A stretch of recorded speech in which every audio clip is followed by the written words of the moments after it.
It will. It's broadcast. Angela, tell me.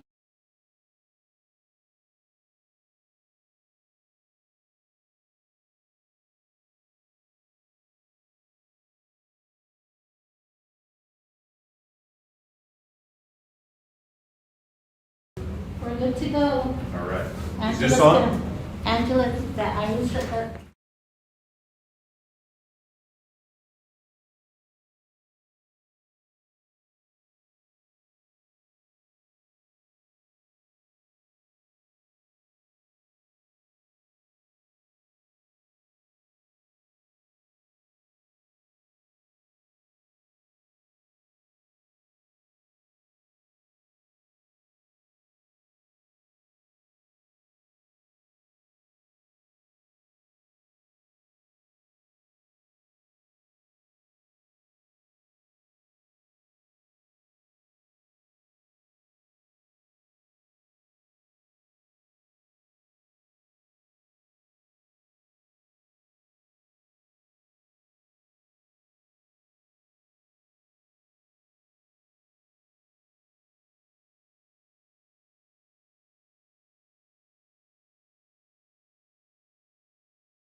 And so at this point, we'd like to really give recognition to the faculty, Vicki Schrage, Department Chair Dr. Deborah Ellen, and all the faculty that have contributed to the development of that curriculum and seeing it through the GCEC for their approval.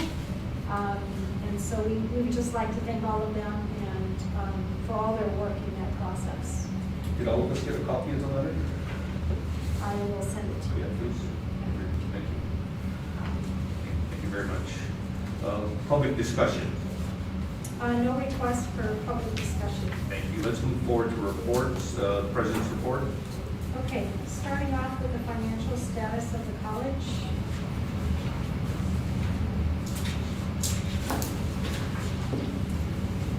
Okay, so first I'd like to start with the remainder of fiscal year 2021, only because we had a board meeting prior to the final collection of all those funds. So in 2021, the total appropriation was $20,446,031, and the college had received about 97% of that. The total collected was $19,769,002. And the two areas that we did not receive full collection is on the Manpower Development Fund. There is still a balance of $653,960, and the Capital Improvement Fund, which is actually our debt service, of $23,069. So remember that the NDF is really 70% of what is collected. So based on what is collected, GCC did receive the $2,566,040. And so we do not anticipate to receive the remaining 653,000 because it is based on collections. However, on the capital improvement fund, that is a fund that is derived from property taxes. And at the time, the college, up until the end of the fiscal year, even through today, the college has received a total of $177,331. However, there are still some collections for property taxes from last year that could be recognized in this year. And we're continuing to follow up with DOA. So we anticipate that this remaining $23,000 will be paid at some point once the 2021 property taxes are collected. And so we're following up with DOA, and we will have a final number by December 31st, based on and it has to do with how revenue is recognized based on the audit. So we're still following up on those two particular areas. 97, you said? About 97%. For fiscal year 2022, based on the allotment schedule that we have, the college has received a total of $3,855,184, and that's as of December 16th was our last receipt. And based on that, based on the monthly billing, we are right now at about 77% of the total amount that has been requested. Again, the area where it is lagging a little bit behind right now at 47% really is in the Manpower Development Fund. And so based on the billing that we have of $981,000, we have received a total of $465,000. We still continue to receive funds on a weekly basis, so the general fund is at 85%, so $3,332,472.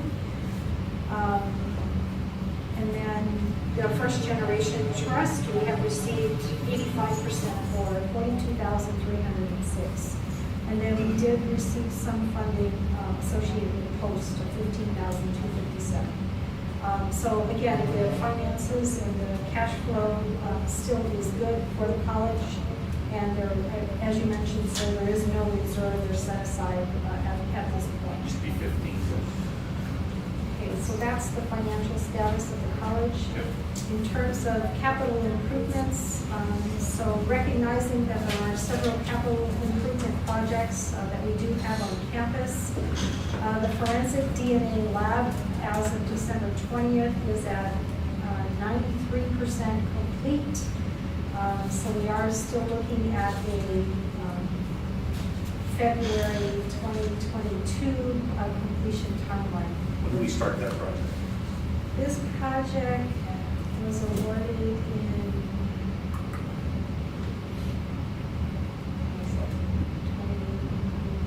in July 3rd, 2019. And it's a $5,079,425. Are we behind the timeline from that, way behind? No, so there was- What is the proposal? So there are some additional time extensions that were given to this project in the very beginning. Okay. And that's all been documented and they have been approved at that time. So we are still looking at a February completion. Very good. So next, Wellness Center, so we're still waiting for the verification if the application that we have for the federal funds will be accepted. So if it is, then we will move forward on that project. Right now, we're still waiting for the stamp plans for that. Where are we at though? It's already 100%? The design is 100% Good. complete. Yes, so we're just securing the funding source so that we can put it out to you. Building B renovation, the bid opening has been extended to December 29th, 2021. So we should get something. We have, I believe, 5 prospective bidders on that project. Workforce Development Center, we should be receiving the updated architectural engineering plans. The EDA, all the documentation associated with the EDA grant funding has been submitted and it is in its final review before award. So that's really good progress on that one. Okay. That's where we are in terms of capital improvement projects, but I just wanted to bring to information for the board associated with other activities at the college. So, supported by a Department of Interior grant, we have approved the curriculum for a baking and pastry track. And we have students in the program, so next semester, we're going to have a lot of baked goods, I believe. So we're really excited for that and DOI. So this is part of the DOI grant where it offers the first year of free college. And so culinary was identified, culinary and hospitality, and so we identified a baking and pastry track that will start in the spring 22 semester. Another exciting thing based on popular demand, the college will now be adding a cosmetology cohort that will actually be afternoons and weekends. So we currently have 20 students in the regular cohort, and so because of the demand, there is another cosmetology cohort. Looks like that's going to fill up pretty quickly. With the same instructors? We have a couple of instructors. We have secured, I think, a third one, and we are looking for a fourth instructor, possibly on a limited term, so that we can have 2 cosmetology instructors per cohort. Okay. Other exciting things, Atkins Curls, so you may have seen in the news that they have been displaying the college's hybrid engine at the AK showroom. They did request for an extension until the end of December, and this is in conjunction with a conversation we are having with them about hybrid and electric training for our faculty and, of course, to build the workforce to support that. In partnership with Payless Markets, culinary students have been highlighted, both secondary and post-secondary, on the SAGI Facebook live demonstrations, and so those are available on Facebook. In competition with Little Miss Leon Guerrero,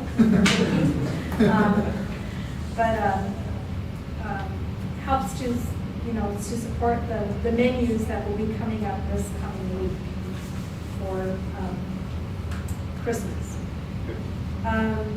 A presentation was given before the Guam Department of Education Island Board of Governing Students on the WorkKeys assessment and how that is used now as an alternative to placement testing.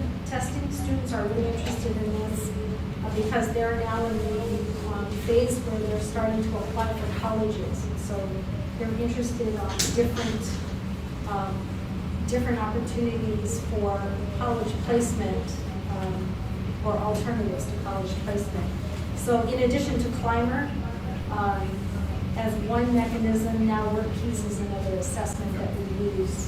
And then, of course, they can test as well.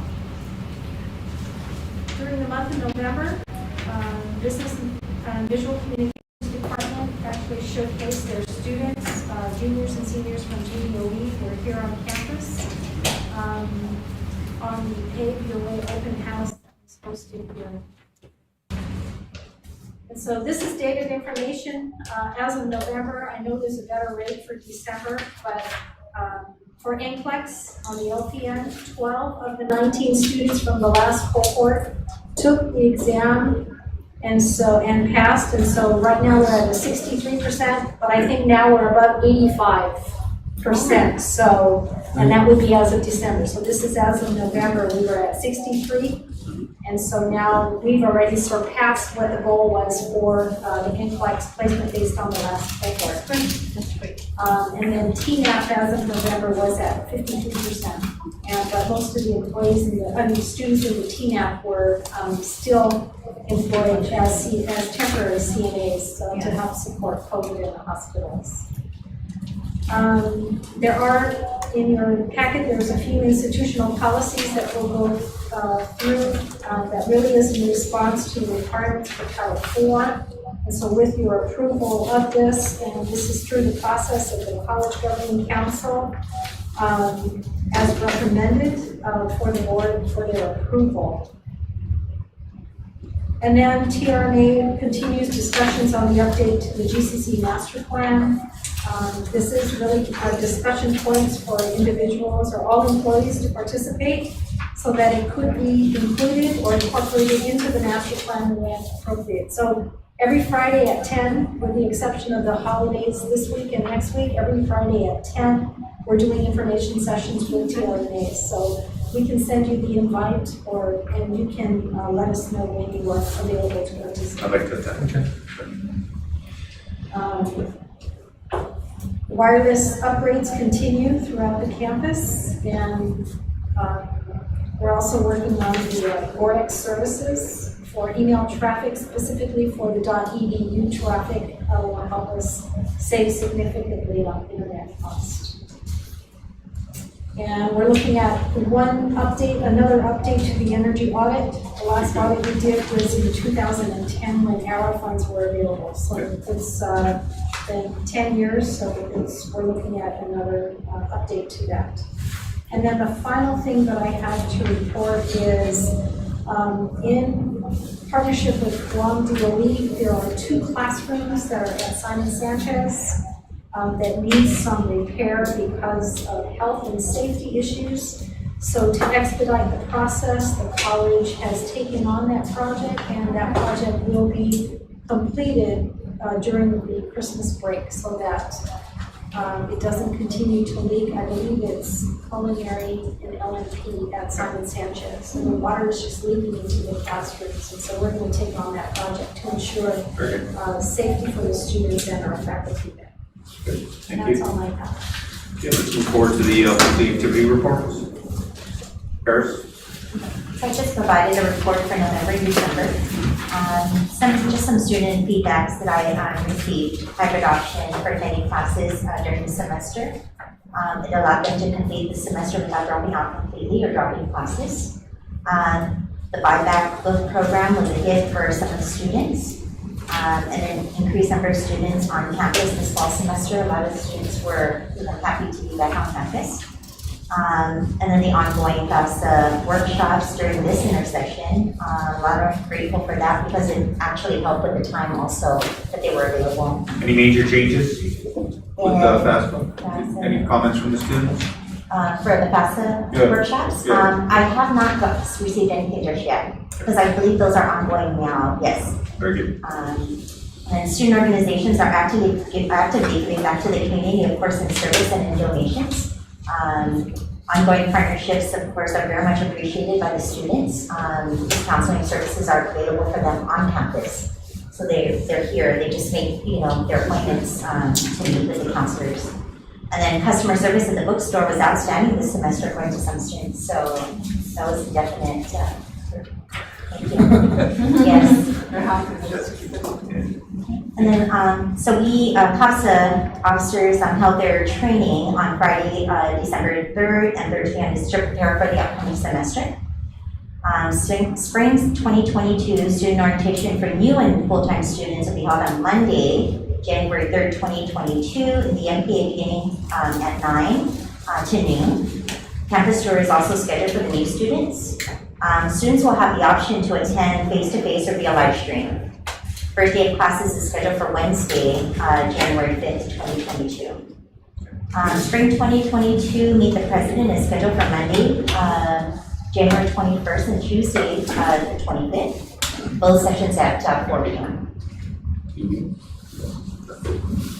And I apologize, the first general membership meeting for CASA would be on Friday, January 21st. That should be 2022 at 12 p.m. Okay. No real student concerns, but I wanted to thank Dr. Potter for addressing the issues and concerns and requests made by the students throughout the semester. Thank you. Very good. Thank you very much for the report. All right, let's move forward. Faculty advisor member. Hi. Most faculty are on break right now, so it's quiet, but we do have 3 classes running, 3 DevEd courses. 2 are math, 1 is English. And the faculty running those courses are collecting data to see how best we can sort of speed up the process for students. A lot of the students that are taking those courses are students that took DevEd in the fall, took 097 in the fall. Yep.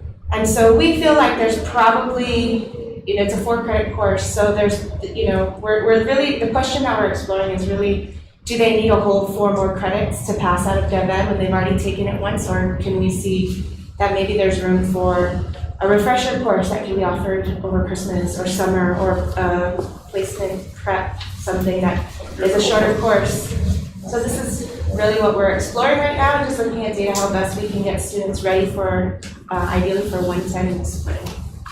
So those courses run until the 30th of December. How long is it? It's a full 4 credit, yeah, so they're meeting Monday through Thursday for 4 hours. So, yeah, so they're pretty intensive. Yeah. But the reports from the faculty are that most students are able to hang on. Some are having issues with transportation and other things like that. And they were offered to continue online, but a 4-hour-a-day course online is kind of heavy. And so we're really working out different ways to really explore what can work best for students to get them into those college level courses and of course finishing their degrees faster. All right, so we have comments. Thank you. The support staff advisor member. Okay. Just want to say to everybody, Merry Christmas. Merry Christmas. Merry Christmas. So the staff are working on the year-end process, and also preparing the college campus for the spring 2022. Yeah. And I just like to, on behalf of myself and the staff, thank you for the Thanksgiving lunch break that I received. There was well received. Thank you. And pretty much that's it for the report. All right, very good. Thank you. All right, do we have Board of Trustees? Do you have any outreach to report? Yeah. You do? Okay, let's hear it. So, we attended the meeting of the invitation from the Guam Regional Medical Center, the new board chairman of the new hospital. He's actually have a meeting with the nursing leaders. We have Dee representing GCC. Okay. And it is you just want to meet with the nursing leaders and really talk on what are the issues in Guam. And one thing that's emphasized there is the workforce development and how can GCC and UOG can work towards the new chairman actually has been, and his June group, they've been working and helping out globally, by India, and they are connected also with the university. So with that meeting, it's just like an overall kind of getting an assessment of what's going on here in Guam and how can this new management can help out into the workforce development. So there is an opportunity in how we can connect and can support on, as a GCC with our LPN and our CNA program and the other certifications that are related to healthcare. They gonna have a schedule to be like a summit or a conference with all the, not only in the nursing leaderships, but also in the other healthcare professionals. So, so it's pretty much like an introduction. We hosted that for the first time. Many of us nursing leaders and with the height of COVID never had get a face-to-face meeting, and actually it's a good avenue for us to finally have to meet face-to-face, and I thank JRMC for hosting that. The chairman's out of where? The Philippines? The chairman, who's the chairman? He is Dr. Much is from Wisconsin. Oh, It's a Northwestern University, so what we're connected with, and he's very connected also in Harvard. So and that's pretty much like the introduction and trying to do. And I know specifically President Okada, there might be a subsequent meeting related more to the educational portion. So bring their we're checkbook gonna have up. to have a separate meeting with you, with Dee and of course in the University of Guam. Yeah. So that's something to, it is well attended by, pretty much. Saw the pictures. Yeah, saw the Yeah. pictures, yeah, the leaders in the community, and really appreciate them reaching out, because, these are the and they recognize it without the nurses, the CNA, or the technicians, the healthcare system is gonna be crippled. And we know that it's gonna be a need in the future. Thank you. Any of the other board members have anything to report? Nothing this time. Okay, perfect. All right, let's move forward with the unfinished business. Construction project updates. So I gave updates on the forensic lab Well, at it's, 93%. yeah. Building 300, I did not report, 90%. We're at 90% right now. Wellness Center, I reported. Building B, bid closes the 29th. And WDC, I did provide already an update on the grant application for EDA and the design should be done soon. When is building 300, when are you anticipating that to be completed? Should have been done in March, July, November. Yeah. And, we're hoping it's done as soon as possible. Yeah. So I think we don't have an updated timeline from the vendor, but we are closely monitoring it. In building 300 is which department is using this? So it's a multi-purpose auditorium. Okay. So it will replace what we currently have as the MPA. Oh, okay. And the MPA right now is under design for, redesign for culinary for the whole building. Okay, thank you. Let's move on to new business. So on new business before you is a resolution for former trustee Deborah Bellinger and her commendation for Board of Trustees service. And so with this approval of this resolution, this will be presented. To Ms. Bellinger. And I can just read it for the record. Please. Commendation for service as trustee, resolution 14/2021. Whereas Ms. Deborah C. Bellinger served on the Board of Trustees since her initial appointment in 2008 and reappointments through the years until 2021. And whereas Ms. Deborah C. Bellinger served as a chairperson and secretary during her tenure, and in that capacity faithfully and honorably represented the students, faculty, and staff of the college in a commendable fashion. And whereas Ms. Deborah C. Bellinger demonstrated outstanding leadership and commitment to education for the students, faculty, and administration of the college, to our community and neighboring islands. And whereas for over 13 years, Ms. Deborah C. Bellinger has been an advocate of the Guam Community College as a leader in career and technical workforce development, providing the highest quality student-centered education and job training for Micronesia by responding effectively to the diverse needs of the community in her role as a trustee. Now therefore be it resolved that the Board of Trustees commends and recognizes Ms. Deborah C. Bellinger for over 13 years of dedicated service and leadership, for providing guidance to the administration of the college, and for her commitment to the mission of the college. And be it further resolved that the Board of Trustees further commends Ms. Deborah C. Bellinger for her leadership in providing valuable support for the welfare of faculty, staff, and students of the college. And be it further resolved that the Board of Trustees extends its sincere appreciation to Ms. Deborah C. Bellinger for her outstanding contribution to the people of Guam throughout the years in her role as a member of the Guam Community College Board of Trustees as she completes her tenure. And then this can be adopted today, December 23rd, 2021. Anybody have any comments? Can I get a second? Second, when we vote on this, all those in favor say aye. Aye. Opposed, okay. Approved. This will go to the multiple one more first. Proposed copyrighted fair use policy for 192. So before you is the proposed copyright and fair use policy number 193.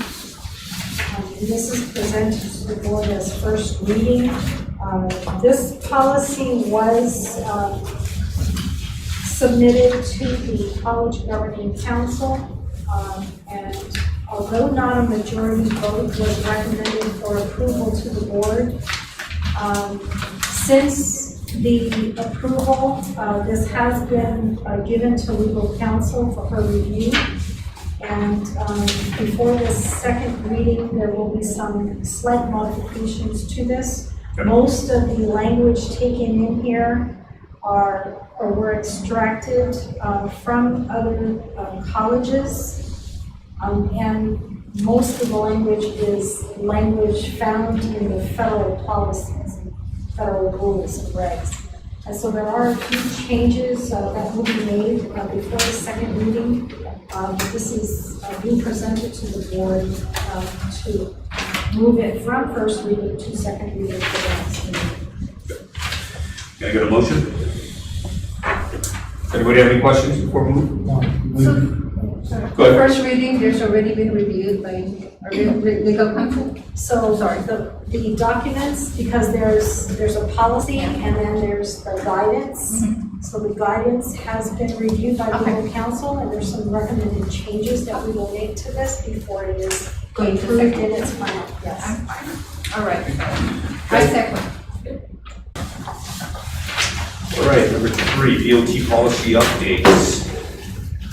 So I believe there was a review on all the policies that we have here in front of us. If there aren't any questions on any, maybe you got a motion to approve the group? I move, based on the, after the review, we have a review session. Yeah, based on the work session that we did, I second the motion. Okay, let's have a vote on this. All those in favor, say aye. Aye. Okay. Motion approved. Mr. Chairman, just for the record, the approval of board policies are Series 200, Okay. Policy 115, 170, 180, 185, and 410. Thank you. All right. Section 4, 2022 DOT travel. Right.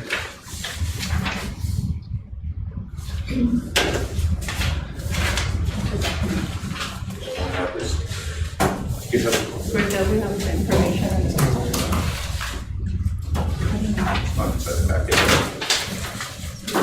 the trouble. I don't have it.